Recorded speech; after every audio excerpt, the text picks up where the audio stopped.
बेंजू बंद हो गया है ना के टूट गए लो अब जान बचल बा तोनो तोरिए दे गलो ए विनोद ओकरा ऊपर जइबा त तरह के खोजे में टाइम लगी हमनी के ओ सुतनिए ऊपर गइले तो ऊपर निकल जीवो तो दूल्हे का सेहरा सुहाना लगता है दुल्हन का तो दिल दीवाना लगता है पल भर में कैसे बदलते हैं रिश्ते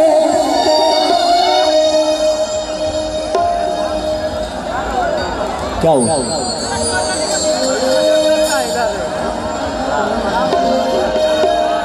कि पल भर में कैसे बदलते हैं रिश्ते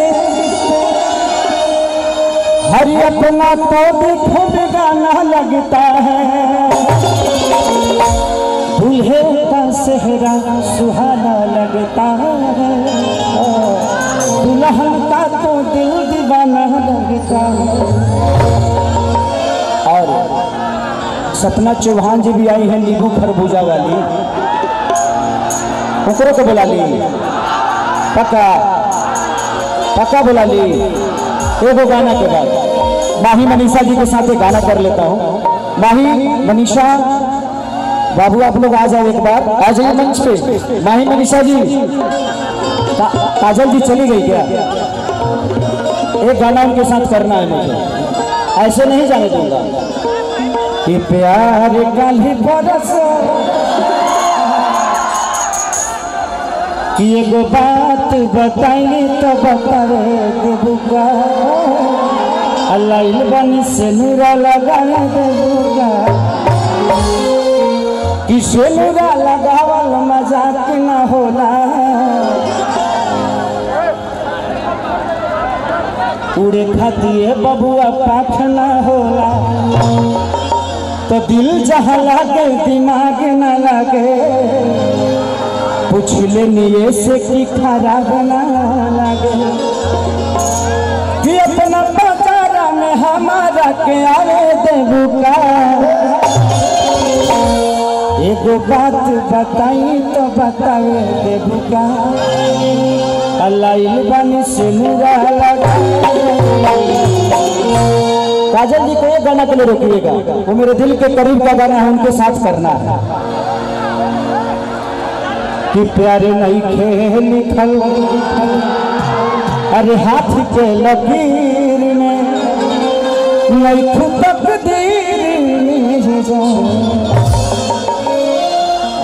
कि घाम लगता जे राजा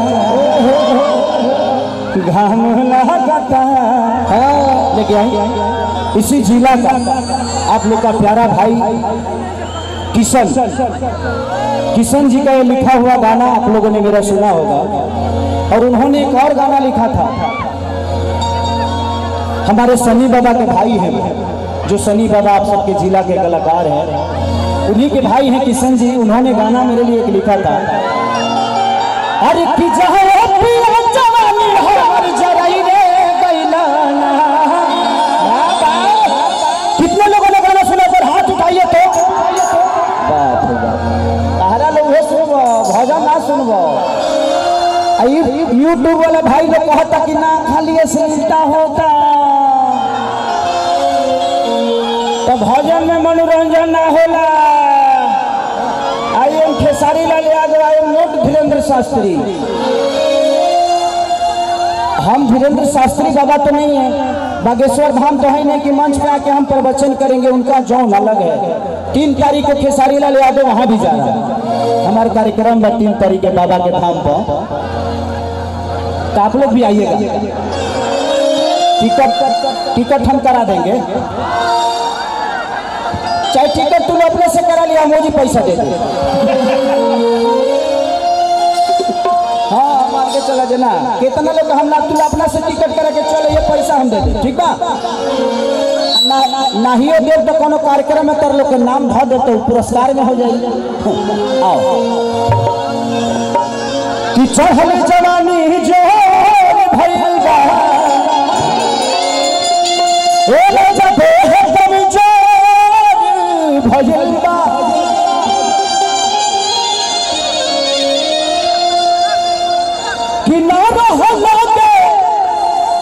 दिल में उठेगी हो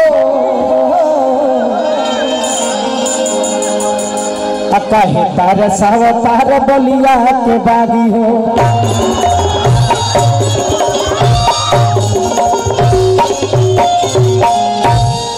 कोहरा साउंड कहाँ के है?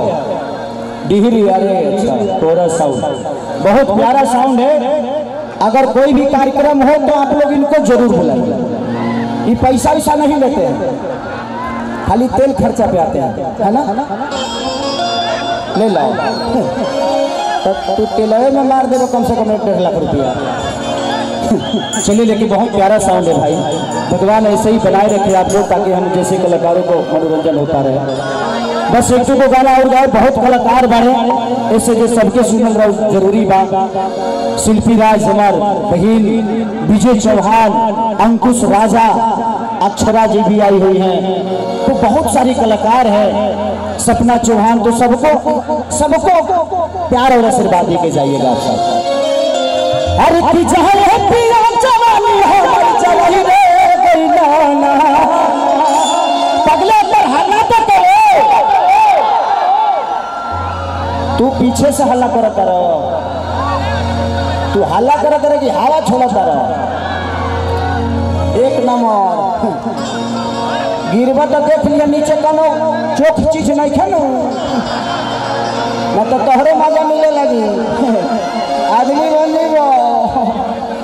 1 2 3 4।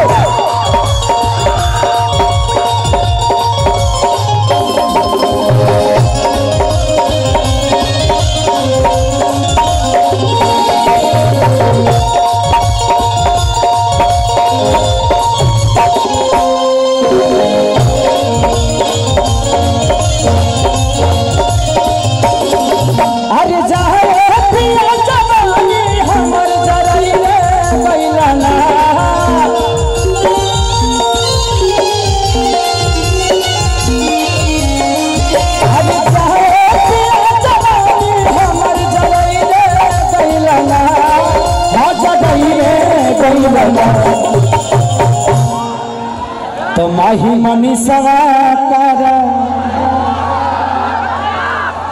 ये दोनों बच्ची के बारे में क्या बोलूंगा? आज सच पूछिए तो लोग कहते हैं ना कि बेटा होगा तो कमा के खिलाएगा। आज ये अपने परिवार को ही नहीं बल्कि पूरे खानदान को तार दिया इन लोगों ने, अपने मेहनत से, अपने ऊर्जा से, अपने कला से। और इन दोनों का मिसाल देता हूं मैं। मुझे मेहनती, मैं शिल्पी राज को प्यार क्यों करता हूं जानते हैं? मैं शिल्पी राज को सोई थी बच्ची और एक गाना गाया था। मैं 4 बजे सुबह में बोला बेटा गा दो ना, सो के उठ के उसने गाना गाया। एक गाना था मेरा, मैं और सपना चौहान जी ने किया था उसको कि दाते से कटना बाते अरे गालियां हो टमाटर जैसा। तो मेहनती कलाकार देखिए, किस्मत से आदमी ना, मेहनत से अमिताभ बच्चन बनता है और किस्मत से अभिषेक बच्चन। मेहनत करिएगा तो आज नहीं तो कल आप ऊपर आइएगा। और ये दोनों बच्ची मिसाल है कि आज ये कोई परिचय की मोहताज नहीं है। माही मनीषा का नाम ले लिए तो लोग जान जाते हैं जो कौन है। ये बहुत बड़ी उपलब्धि है बेटा। तो ये नचनिए तारा, ये नचनिए तारा, एक नचनी है कारण कनिया के भुलाई रखीला।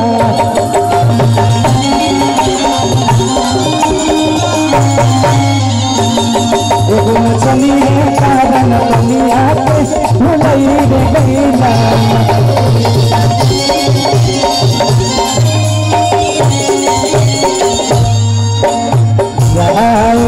करेगा जाता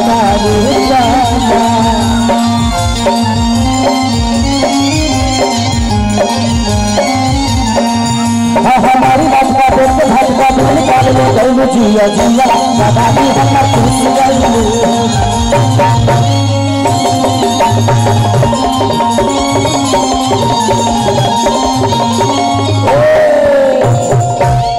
ये भूला बोल बा तब लगा था जब गई नीचे से निकलल बा। अब बताइए अब के लड़का भुला गए। अब 6 घंटा पहले ही पैदा